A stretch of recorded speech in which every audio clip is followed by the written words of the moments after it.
ఇక నువ్వు దోశ ఎట్టవే, చాలా ఆకలేస్తుంది. తానే ఇప్పుడే ఎట్టాను, కాసేపు ఆగు. సరే నువ్వు దోశ ఎట్టేదాకా నీతో సరసంగా ఆడుకుంటాను. ఇంకో మావా, ఎవరిని చూస్తారు? కట్టుకోబోయేవాడు ఎవరు చూస్తే మనకేటే నా చిరక. రౌడీ పీరుగా అత్తన్నాలాగే ఉండి నా చుక్కమ్మ పక్కన చేరి దాని దోశ అప్పనంగా మింగేస్తావురా.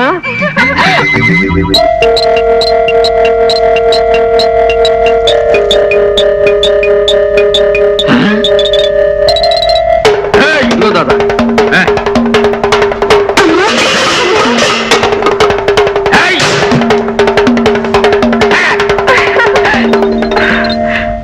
మావా, నీకు ఈ ఆశలో పూన పోతుంది అనుకుంటా. సరసంలో చెలరైపోతా ఉంటావు. ఇప్పుడేం చూసావే, పెళ్ళైన తర్వాత చూడు మనం ఏంటో.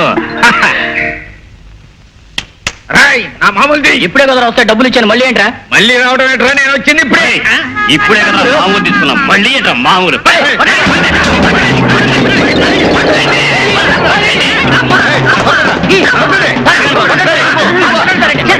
ఆరాలుడా అత్తగారింటికి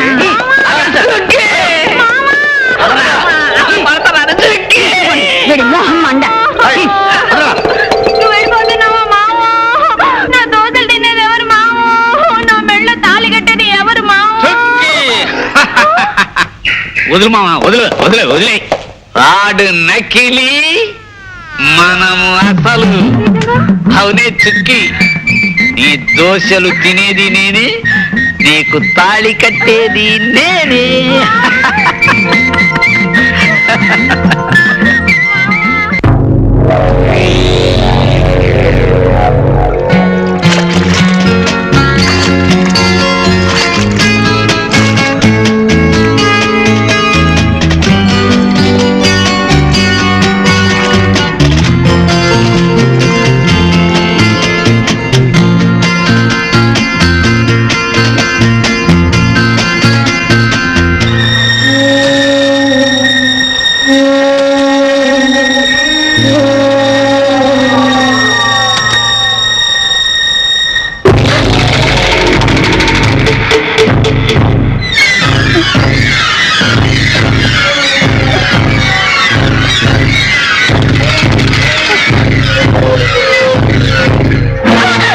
అబ్బా, ఆడపిల్లని పట్టుకోవడం ఎలాగైనా?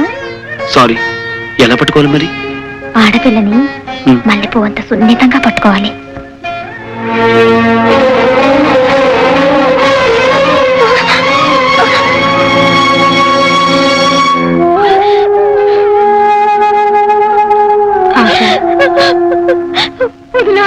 ఊరుకోమ్మా, ఏడవకు.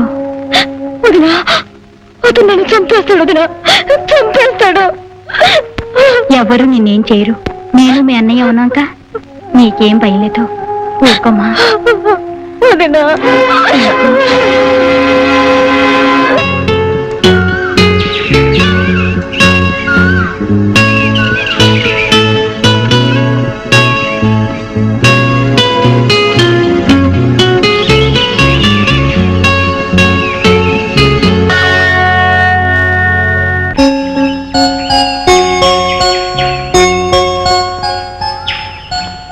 రాధ, ఆశ నీ రూపానికి ప్రతిరూపంగా ఉంది. రూపులోను చూపులోనూ ఆమె నీలాగే ఉన్నా నేను ఆమెను వదిలేది లేదు. విజయ్ని దెబ్బతీయడానికి, నా పగ చల్లార్చుకోవడానికి ఆశను నాశనం చేసి తీరుతాను.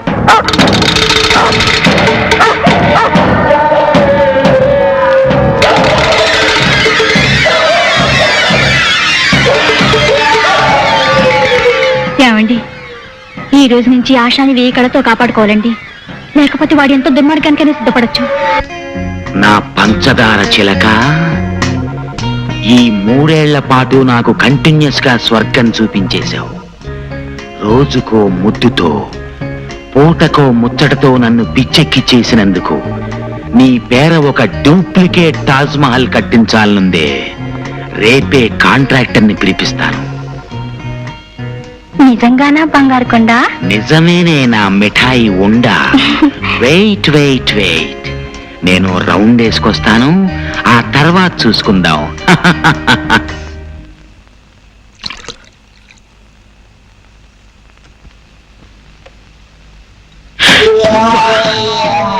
నువ్వు. భుజంగరావు, లక్షలు పోసి పంకజాన్ని కొనేసి కోర్టులో అబద్ధపు సాక్ష్యాన్ని చెప్పించి నువ్వు నన్ను జైలుకి పంపించావని నాకు తెలుసు. కాకపోతే ఇప్పుడు ఏ పాపం తెలియని ఒక అమాయకురాలను ఎందుకు చంపావో నాకు తెలియడం లేదు. ఏమిటి వాగుతున్నావు? మందు పుచ్చుకోకుండానే తప్పుడు కూతలు కూస్తున్నావే. నేనెవరిని చంపలేదు. తెలియనట్టు మాట్లాడుతున్నావే. చంపితే కదా తెలిసేది. నేనెవరిని చంపలేదు. ఆ? మ్మ్. అలాగా? మ్మ్. అయితే నాతో రా.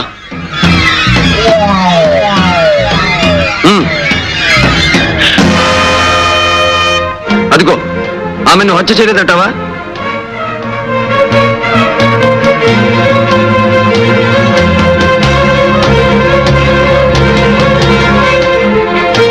నేను హత్య చేయటమేమిటి? నా స్వప్నం నేనెందుకు చంపుతాను? నో, నేను ఈ హత్య చేయలేదు. నాకేం సంబంధం లేదు. ఆ? నువ్వు చెప్పినంత మాత్రాన చట్టం కోర్టు నమ్ముతుందనుకుంటున్నావా? ఇల్లు నీది, ఈ పడగది నీది, ఈ మంచం నీది కాదంటావా? అంత మాత్రాన నేను హంతకుండా ఎందుకు అవుతాను? నువ్వు ఖరీదు కొనుకొచ్చి నా స్వప్నం మీద నీకు ముచ్చట తీరిపోయింది. ఆమెని బ్రతుకి అడ్డు రాకూడదనుకున్నావు, అందుకే పొడిచి చంపావు. దానికి సాక్ష్యంగా ఆ కత్తి మీద నీ వేలుముద్రలు కూడా ఉన్నాయి. మరిప్పుడు కోర్టు ఏం తీర్పు చెప్తుందంటావు? నో, ఇదంతా మోసం, దగ. నువ్వు నన్ను అన్యాయంగా అబద్ధాలతో విషవలయంలో ఇరికించాలని చూస్తున్నావు. అవును, అది నీ దగ్గర నేర్చుకున్న విద్య. అబద్ధాలతో అన్యాయంగా నన్ను నాడు వల్ల ఇరికించి జైలు పాలు చేశావు. ఈ రోజు అదే పద్ధతిలో నువ్వు ఉరికంబం ఎక్కబోతున్నావు భుజంగరావు. ఉరికంబం ఎక్కబోతున్నావు. నో, నాకు ఉరి శిక్ష పెట్టు. నేను ఉరికంబం ఎక్కను. పారిపోతాను. చట్టం నుంచి దూరంగా పారిపోతాను. I will run away from the law. I will run away from the లా.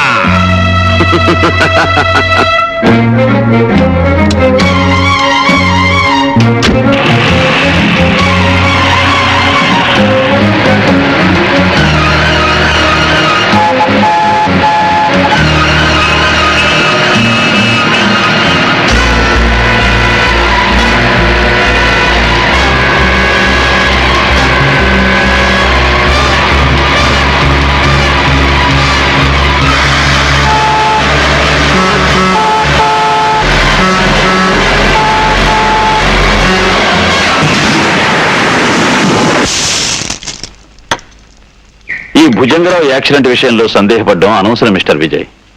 సాక్ష్యాలను బట్టి, జరిగిన యాక్సిడెంట్ విధానాన్ని బట్టి అది భుజంగరావు తొందరపాటు వల్ల జరిగిన యాక్సిడెంట్ ఏం తెలుస్తోంది. బట్ వన్ థింగ్ సార్, ఈ ప్రమాదం వెనక పరశురామ హస్తం ఉందని నాకు ఖచ్చితంగా అనిపిస్తోంది. You are mistaken. గూర్ఖా సాక్ష్యాన్ని బట్టి కార్ డ్రైవ్ చేసి వెళ్ళింది భుజంగరావు ఒక్కడే. కంట్రోల్ తప్పి అతను కార్ డ్రైవ్ చేయడం చూసిన సాక్ష్యాలను బట్టి సార్, సాక్ష్యాలు ఆధారాలు ఎన్నున్నా భుజంగరావు మరణానికి కారకుడు పరశురామని నమ్ముతున్నాను. అంత వేగంగా అసలు అతను కారు ఎందుకు నడిపాడు? ఎవరి భయం కారణంగా అతను అంత ఆందోళనగా బయలుదేరాడు? అసలు అతని ఇంట్లో ఉండే అమ్మాయి ఏమైంది? ఎక్కడుంది? 3వ గంట వాడికి తెలియకుండా మా బాస్ నిన్ను మరో ఊరు పంపించామన్నారు. ఆ ఏర్పాట్లు పూర్తయ్యే వరకు నువ్వు ఇక్కడే ఉండు.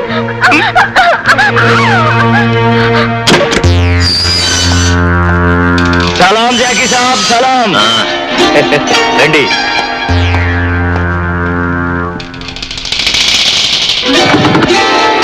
నీ అమ్మ చెమ్మ చెక్క. నేను జైలు పాలవడానికి కారణమైన ఆ ఇన్స్పెక్టర్ విజయ్ని, వాడికి మన విషయం హింట్ ఇచ్చిన పరశురాముని వదిలిపెట్టకూడదు మస్తాన్. వాళ్ళిద్దరిని జాయింట్ గా దెబ్బతీయాలి. దాందేముంది సాబ్, నువ్వు తలుసుకుంటే అర్ధనారీశ్వరుని కూడా ఎడగొట్టేయగలవు. అందుకే మస్తాన్, ఇవాళ నుంచి వాళ్ళిద్దరినీ ఓ కంట కనిపెట్టాలి.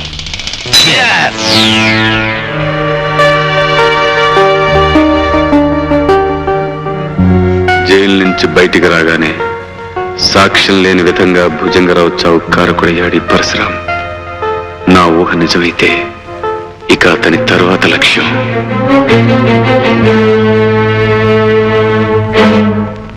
పద్మావతమ్మ, అమ్మాయికి కలెక్టర్ గారి సంబంధం చేస్తున్నందుకు మాకందరికి చాలా సంతోషంగా ఉంది. అంతా భగవంతుడి దయపిండి గారు. అవునమ్మా, నిజమే. మరి ఏమిటి ఎస్పీ గారు హఠాత్తుగా ఇలా వచ్చారు? నీకో ముఖ్యమైన విషయం చెప్పాలి పంకజం. పంకజం పేరెత్తకండి బాబు. ఇప్పుడు పద్మావతి పేరుతో 10 మందిలోనూ మర్యాదగా బ్రతుకుతున్నాను. విషయం ఏమిటో చెప్పండి. పరశురాం జైలు నుంచి రిలీజ్ అయ్యాడు. పరశురాం, అంతేకాదు భుజంగం చావుకు అతనే కారణం ఉన్న ఉద్దేశం. శుభవాణి నా కూతురు పెళ్లి చేసుకుంటుంటే ఈ కబురు ఏమిటి బాబు? ఇప్పుడు ఏం జరుగుతుందో ఏమో. నీ ఇంటి చుట్టూ మా మనుషులు 1000 కాళ్ళతో కాపలా కాస్తున్నారు. అతను ఇక్కడికి రావటం అసంభవం. బాబు, నేను పంకజం అనే పాత పేరుని, పాత జీవితాన్ని పూర్తిగా చెరిపేసి మర్యాదస్తురాలుగా మారిపోయాను. ఈ సంఘంలో ఒక గౌరవమైన స్థానాన్ని సంపాదించుకున్నాను. ఈ పెళ్లికి వచ్చిన పెద్దలు ఎవరికి నా పాపిష్టి బ్రతుకు గురించి ఏమీ తెలియదు. అందుకే నా ఒకగానొక కూతురు పరువు ప్రతిష్టలున్న పెద్దింటి కొడులు కాబోతుంది. ఇలాంటి పరిస్థితుల్లో ఆ పరశురాం ఇక్కడికి వచ్చాడంటే నా చరిత్ర బట్టబయలవచ్చు, నా కూతురు పెళ్లి ఆగిపోవచ్చు. అందుకే ఎస్పీ గారు, ఈ రాత్రికి ఆ పరశురాం ఇక్కడికి రాకుండా చూడండి. నా కూతురు మెడలో 3 ముళ్ళు పడ్డాక వాడు నన్నేం చేసినా బాధ లేదు, భయం లేదు. చూడు, నువ్వు అనవసరంగా కంగారు పడుకో. నీకు ధైర్యంగా ఉంటుంది అంటే ఈ పెళ్ళేంత వరకు నేను ఇక్కడే ఉంటాను. ఆ పని చేయండి బాబు, మీకు బతికంతా రుణపడి ఉంటాను. హలో, ఎవరు? ఎస్పీ బాబు కావాలా? ఒక నిమిషం ఉండండి. హలో, ఎవరు? ఆశానా? ఏమైందమ్మా? ఎందుకు అడుస్తున్నావు? నీ వదిన ఇంకా రాలేదా? మై గాడ్, నేను ఇప్పుడే బయలుదేరొస్తున్నాను. భగవంతుడా, బతుకంతా తప్పులు పాపాలు చేసినందుకు నన్ను ఎంతైనా శిక్షించు, కానీ నా కన్న కూతుర్ని మాత్రం కాపాడు. తను పెళ్లి చేసుకుని ఏ కలతలు కల్లోలలు లేకుండా చల్లగా ఉండేటట్టు చూడు స్వామి. ప్రార్థనలు చాలులే పంకజం. పాపం చేసిన నీలాంటి పతిత కళ్ళల్లో నీళ్లు చూస్తుంటే మండే ఎడారిలో వాన కురుస్తున్నట్టుగా చాలా ఆశ్చర్యంగా ఉంది పంకజం. పరశురాం బాబు, పేరు గుర్తుంది కదా, పతిత పంకజం. సమాజంలో హై క్లాస్ సొసైటీకి సంబంధించిన పద్మావతి దేవిగా మారిపోగానే నన్ను మర్చిపోయిందేమో అనుకున్నాను, కానీ గుర్తున్నానన్నమాట.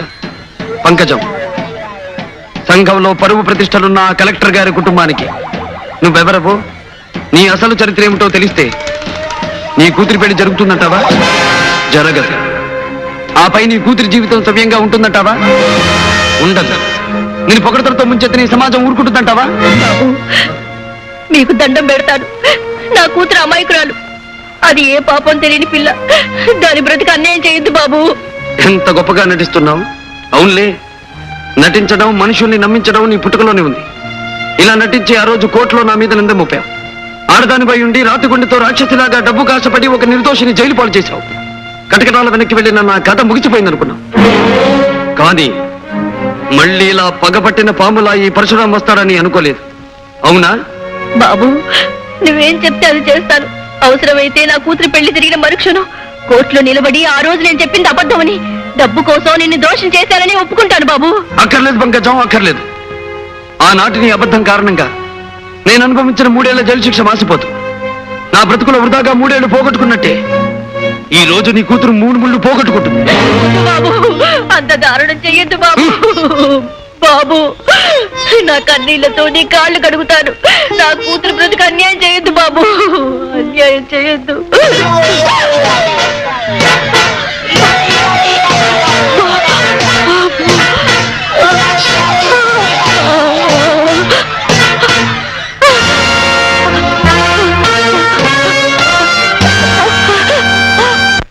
అర్ధరాత్రి హత్యలు. హత్యలు చావులు మనకెందుకు? ఆమె మధుర రాత్రులు. ఆమె మధుర రాత్రులు. ఇదేదో గిట్టుబాటు అయ్యేటట్టుంది.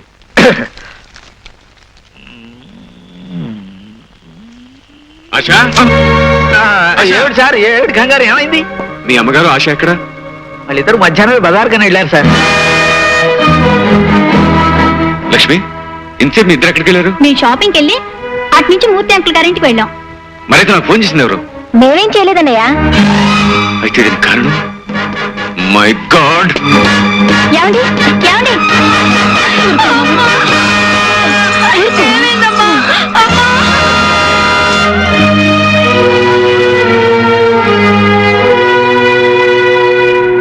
చూసావా పిండి, నిక్షేపంలో ఉన్న మనిషికి హఠాత్తుగా గుండెపోటు రావడం ఏమిటి, శుభకార్యం ఆగిపోవడం ఏమిటి? అవునమ్మా, పాపం ఏమవుతుందో ఏమో.